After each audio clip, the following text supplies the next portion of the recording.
Dear students and parents, यदि आप 2025-26 academic year में सैनिक स्कूल एंट्रेंस एग्जामिनेशन देना चाह रहे हैं और उसमें प्रवेश पाना चाह रहे हैं, पेरेंट्स की बहुत इच्छा है कि ऐसी क्वेरीज भी होती हैं, बार बार क्वेरीज हो रही हैं कि उससे रिलेटेड इन्फॉर्मेशन उन्हें प्राप्त नहीं हो पा रही है। तो बार बार अलग अलग तरीके के क्वेश्चन आ रहे हैं, ये क्वेरीज उनकी हो रही हैं। तो जैसा कि आप देख पा रहे हैं सामने स्क्रीन में, ये क्वेरी आपकी जो भी क्वेरीज हैं, क्या होते हैं सैनिक स्कूल, कैसे मिलता है इनमें प्रवेश, कौन कौन दे सकता है ये एग्जाम, फीस क्या लगती है, आरक्षण प्रक्रिया क्या है, डॉक्यूमेंट्स क्या लगते हैं, उम्र कितनी होनी चाहिए, या एग्जाम सिलेबस क्या है।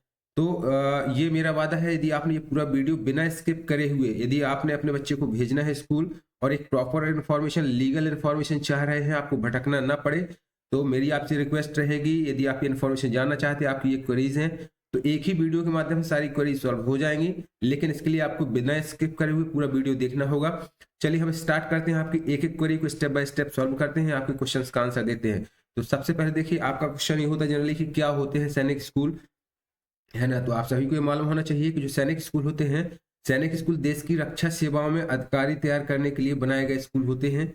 ये स्कूल सरकार द्वारा संचालित होने वाले उच्च गुणवत्ता के विद्यालयों में से एक है।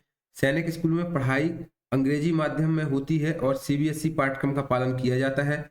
इन स्कूलों में पढ़ने वाले छात्र देश की रक्षा सेवाओं में अधिकारी बनने के लिए तैयार किए जाते हैं। तो ये स्कूलों के बारे में आपकी क्वेरी शायद सॉल्व हो गई होगी कि आखिर क्या होते हैं सैनिक स्कूल, ठीक है। चलिए हम इसके बाद अगले डाउट को आपके क्लियर करते हैं। अगला डाउट आपका जो रहता है, आपकी क्वेरी रहती है, कैसे मिलता है सैनिक स्कूल में प्रवेश, प्रवेश कैसे मिलेगा आपके बच्चे को इन स्कूल में। तो सबसे पहले देखिए, आपको बता दें, जो सैनिक स्कूल होता है वो उस पर प्रवेश पाने के लिए एनटीए, नेशनल टेस्टिंग एजेंसी होती है एक, है ना, जो इसका एग्जाम कंडक्ट कराती है। हर वर्ष प्रतिवर्ष इसके एग्जाम कंडक्ट कराए जाते हैं।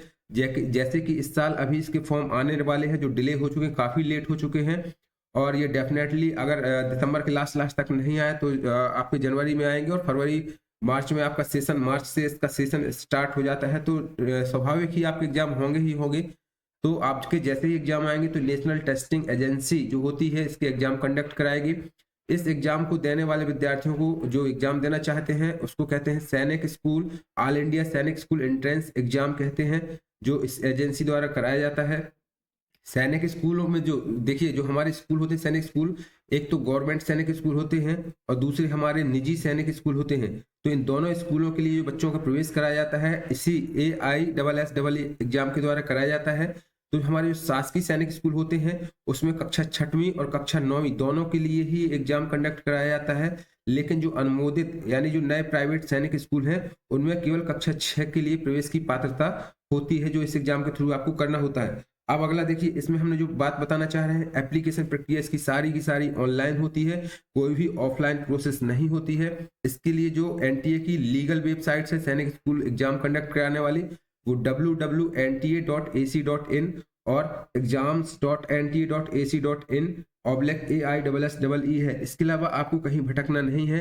कई सारे आपको सोशल मीडिया, सोशल डोमेन पर आपको फर्जी हो सकता है, आपको फेक लिंक और फेक आईडी दे दी जाए, ताकि आप उस पर कुछ पेमेंट भी मांग सकते हैं। तो इससे आपको अवेयर रहना है, सावधान रहना है ना। इसके अलावा इसमें स्पष्ट कहा जाता है कि किसी और अन्य तरीके से आवेदन पत्र स्वीकार नहीं किए जाते हैं। तो एनटीए का एग्जाम जो होता है कंप्लीटली ऑनलाइन प्रोसेस है। इसका जो एग्जाम होता है, देखिए एग्जाम का जो माध्यम होता है वो कैसा होता है, ऑफलाइन होता है।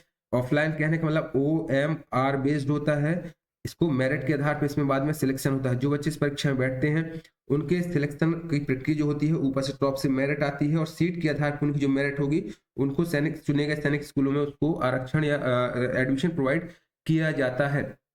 देखिए इसके बाद हम बता दें आपको, जो सैनिक स्कूल का एनटीए एग्जाम होता है, AISSEE होता है, उसकी ऑनलाइन प्रक्रिया में 3 स्टेप होते हैं। एक तो रजिस्ट्रेशन होता है, एक एप्लीकेशन फॉर्म होता है, एक फीस पेमेंट होता है। ये तीनों जब तक आपके स्टेप्स कंप्लीट नहीं होंगे, आपका ऑनलाइन फॉर्म फिल नहीं होगा।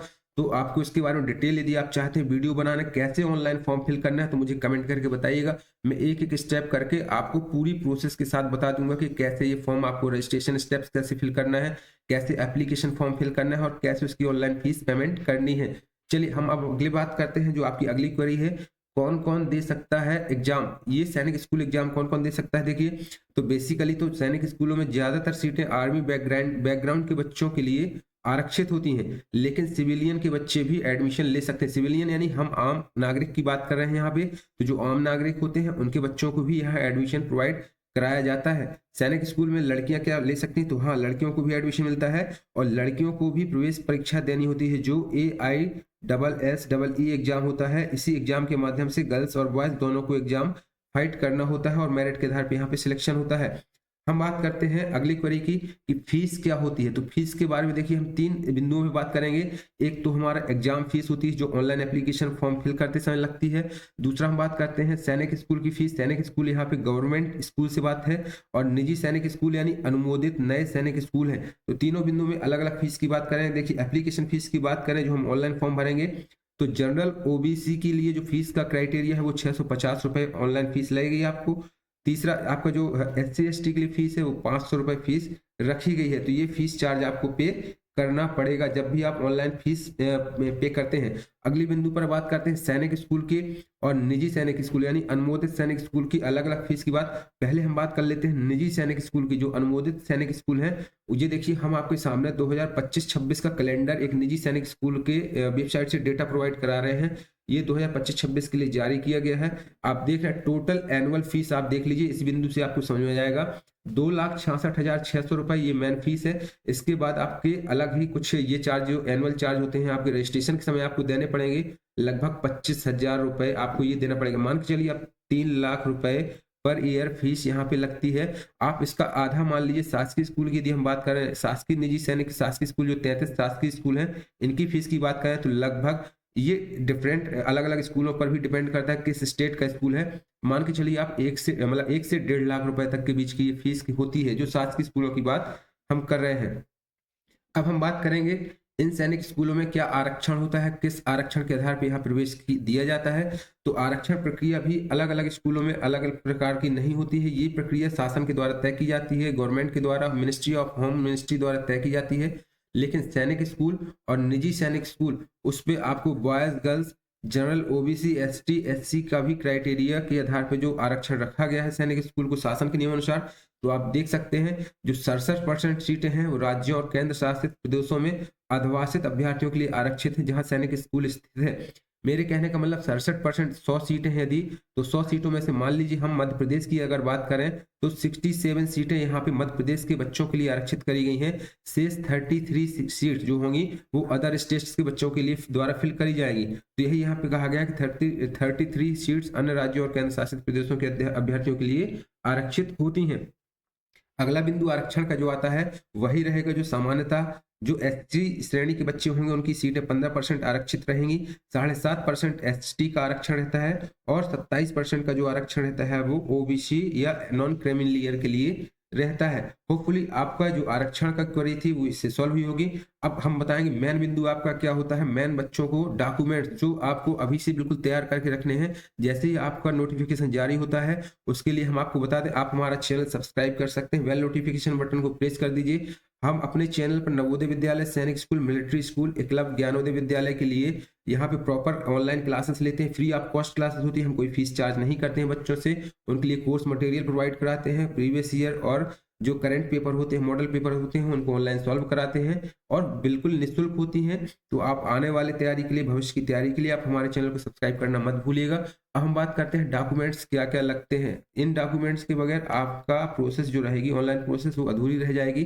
तो देखिए ये बिंदु बहुत ही जरूरी है। जो आप ऑनलाइन फॉर्म भरेंगे उसका जो पूरा प्रोसेस होता है 2 स्टेप में होता है। पहला स्टेप तो होता है जस्ट रजिस्ट्रेशन कहलाता है। उसके लिए आपको एक ईमेल आईडी और एक मोबाइल नंबर बिल्कुल रख लेना है अभी से, ताकि आप उसी का उपयोग कर पाएं जो प्रॉपर कम्युनिकेशन जिससे आप कर पाएं। तो पहले तो ऑनलाइन रजिस्ट्रेशन के लिए आपको एक मोबाइल नंबर, ईमेल आईडी की जरूरत पड़ेगी। दूसरा, जैसे ही आप एप्लीकेशन पंजीयन करेंगे, अपना फॉर्म पंजीयन करते हैं, एप्लीकेशन फॉर्म भरते हैं, तो उसके लिए आपको क्या जरूरत पड़ेगी।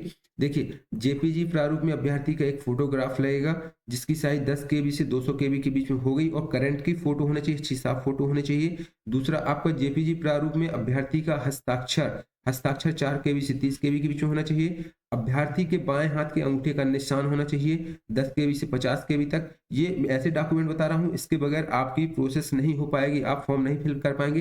तो बिल्कुल अभी से आप तैयार होकर रखें। आपका बच्चे का बर्थ सर्टिफिकेट होना चाहिए, अधिवास यानी कि निवास प्रमाण पत्र होना चाहिए, आप यदि किसी आरक्षण की श्रेणी में आते हैं, जाति समुदाय से आते हैं, SC ST category, OBC category का आरक्षण लेना चाहते हैं तो वो सर्टिफिकेट होना चाहिए।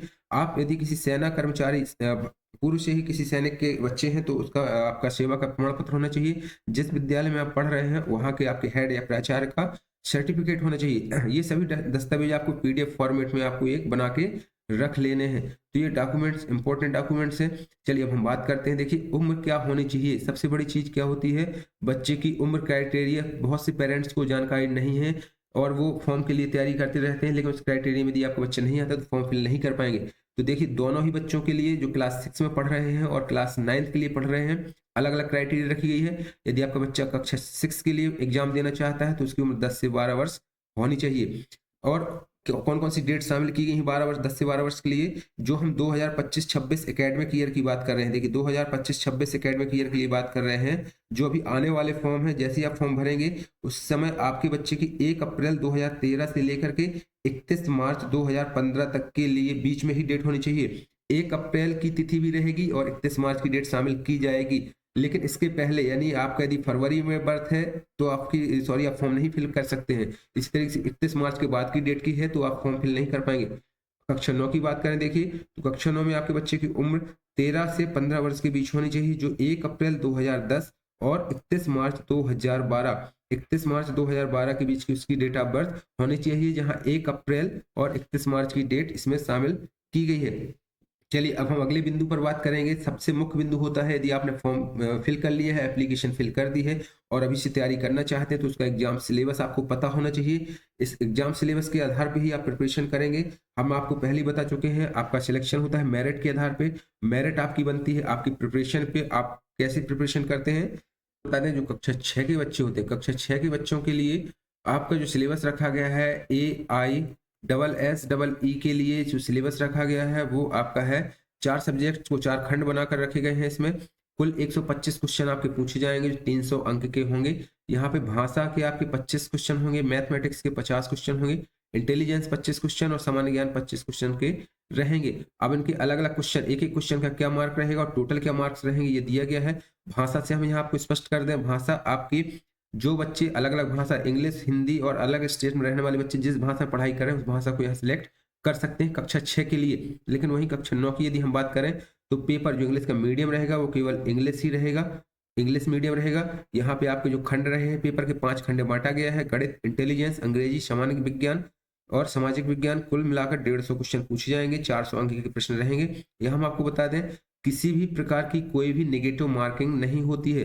तो एग्जाम इसलिए इसका मेरिट हाई जाती है, आपको बड़ी अच्छे से तैयारी करनी है और एक अच्छे स्कोर के साथ यदि आप आएंगे तभी आपका इसमें सिलेक्शन हो पाएगा। यदि आप जानना चाहते हैं कितने नंबर तक यहाँ सिलेक्शन होता है, कितने तक मेरिट जाती है, तो आप कमेंट करके जरूर पूछिएगा। यदि ज्यादा कमेंट आते हैं आपको तो हम आपको बिल्कुल बताएंगे। इसके लिए आपको प्लीज हमारा चैनल यदि अच्छा लगा हो, वीडियो इन्फॉर्मेटिव रहा हो तो प्लीज चैनल को सब्सक्राइब करना मत भूलिएगा, वीडियो को लाइक कर दीजिएगा और बेल नोटिफिकेशन बटन को प्रेस कर दीजिए। जय हिंद, जय भारत।